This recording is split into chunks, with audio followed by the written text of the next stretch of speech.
Assalamualaikum warahmatullahi wabarakatuh. Perkenalkan, nama saya Nita Widyaningsih dari program studi profesi Nurse Stikes Muhammadiyah Ciamis. Di sini saya akan menjelaskan sedikit tentang dialisis. Apa itu dialisis? Dialisis adalah proses pengeluaran cairan atau limbah berbahaya dari dalam tubuh ketika ginjal tidak lagi mampu melaksanakan proses tersebut. Jenis-jenis dialisis ada dua. Yang pertama ada hemodialisis, yaitu cuci darah menggunakan ginjal buatan, di mana darah dialirkan dari dalam tubuh dan beredar di dalam mesin di luar tubuh yang disebut dialiser.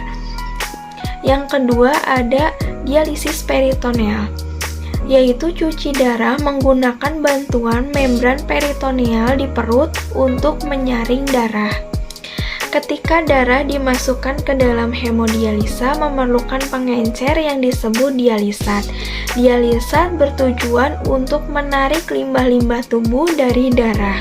Sementara untuk buffer menggunakan bikarbonat yang bersifat basa. Bikarbonat memiliki resiko lebih kecil terjadinya hipotensi.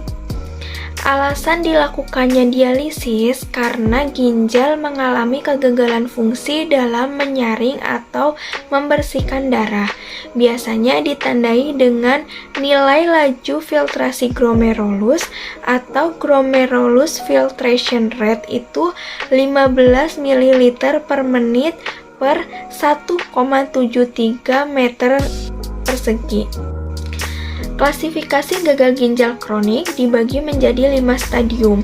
Stadium 1 memiliki nilai laju filtrasi glomerulus lebih dari 90 ml per menit per 1,73 meter persegi.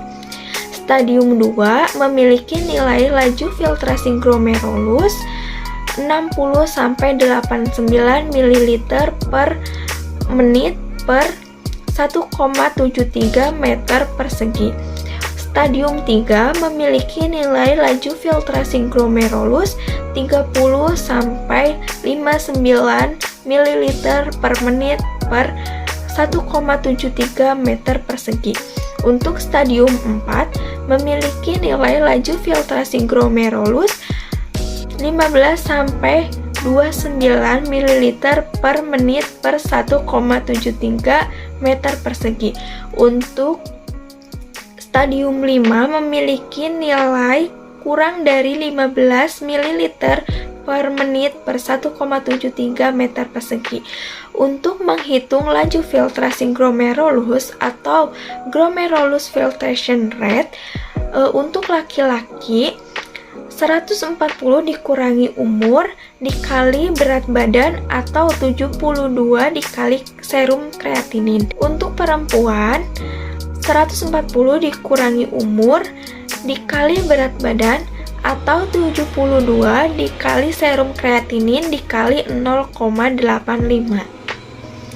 Tanda dan gejala gagal ginjal kronis. Yang pertama, pasien mengalami gagal ginjal akut atau gagal ginjal kronis yang sudah tidak bisa ditangani dengan terapi komprehensif seperti obat-obatan dan diet.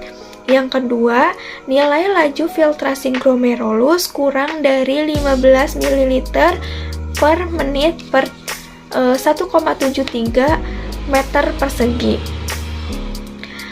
Terus nilai ureum lebih dari 200 mg. Kadar kreatinin serum lebih dari 10 mg per dl. Terdapat tanda atau gejala uremia seperti mual, muntah, kehilangan nafsu makan, dan kelelahan. Dan tingginya kadar asam dalam darah atau asidosis. Sebelum melakukan tindakan hemodialisis, sebaiknya cek HB terlebih dahulu. HB penting untuk persiapan hemodialisis. Keadaan anemia dapat memperburuk keadaan pasien. Karena efek dari hemodialisis juga dapat menyebabkan anemia. Jika pasien memiliki anemia dan dilakukan hemodialisis, maka HB akan semakin rendah dan bisa menyebabkan gangguan pada sirkulasi oksigenasi, dan lain-lain. Untuk Hb tolerir pada pasien hemodialisis yaitu 12 gram per dl. Yang selanjutnya yaitu afisan. Afisan yaitu operasi kecil untuk menghubungkan salah satu pembuluh darah arteri dan pembuluh darah vena yang bertujuan untuk membuat akses pembuluh darah guna keperluan cuci darah. BB kering atau berat badan kering yaitu berat badan tanpa kelebihan volume cairan setelah tindakan hemodialisis, atau berat rendah yang aman dicapai pasien setelah dilakukan tindakan dialisis. Cara menghitung berat badan kering yaitu BB sebelum HD saat ini dikurangi BB setelah HD sebelumnya dibagi BB sebelum HD saat ini dikali 100, dengan kesimpulan yaitu ringan 2% atau kurang dari 4% atau kurang dari 3,9%. Untuk sedang yaitu dengan nilai 5% atau 4-6%. Untuk berat yaitu 8% atau lebih dari 6%. Diagnosa yang mungkin muncul yaitu ketidakseimbangan nutrisi kurang dari kebutuhan tubuh berhubungan dengan anoreksia, mual, muntah. Tujuannya, setelah dilakukan tindakan keperawatan, diharapkan keseimbangan nutrisi dapat tercapai setelah tindakan hemodialisis yang adekuat.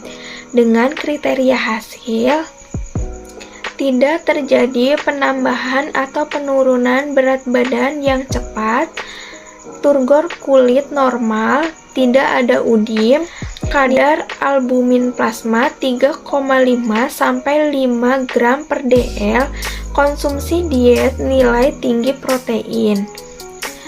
Untuk intervensi yang pertama yaitu observasi status nutrisi seperti perubahan berat badan, pengukuran antropometri.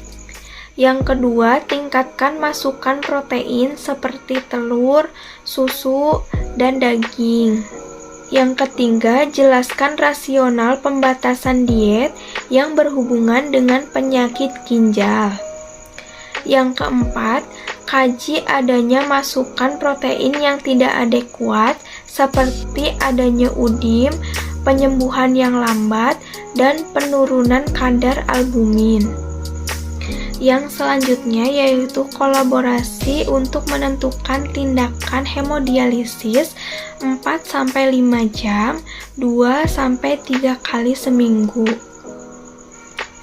Lalu, kolaborasi pemberian infus albumin 1 jam terakhir setelah HD. Sekian penjelasan dari saya, semoga bermanfaat. Mohon maaf bila masih banyak kekurangan. Wassalamualaikum warahmatullahi wabarakatuh.